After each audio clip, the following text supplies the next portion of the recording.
Okay, so I am trying to show how to do the Tibetan singing bowl. So this is not a Tibetan singing bowl, so I don't have one. So this is the best I can do. So you hold the bowl with your palm as flat as possible. Let's see if this camera is like terrible, but it's just my computer camera. With your palm, just like so, it's like resting on your palm, and it sort of depends on the size of the bowl how easy it is to do. Another thing you can do is hold it like this with the tips of your fingers.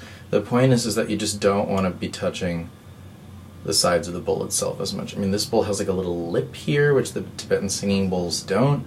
So you wouldn't want to touch the lip. You don't want to touch anything other than the bottom of the bowl, because that's going to affect the resonance.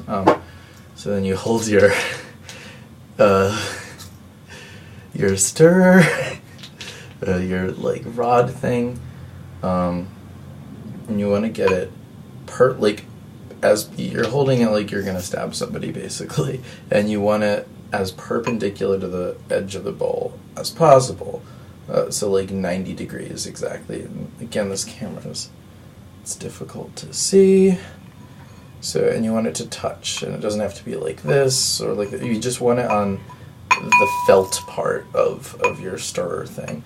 So then you slowly, while holding the bowl steady, which is a little tricky, that's the trickiest part in my opinion, is holding the bowl steady with your hand without touching the side of the bowl. You just swirl it around and around, and then you can swirl it faster and faster, or slower and slower. And I can't demonstrate this with this bowl, but with the Tibetan singing bowl, it's going to give you more or less resonance as you do that, faster or slower.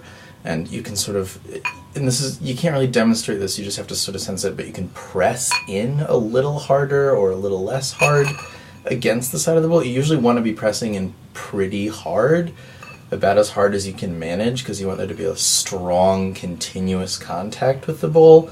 But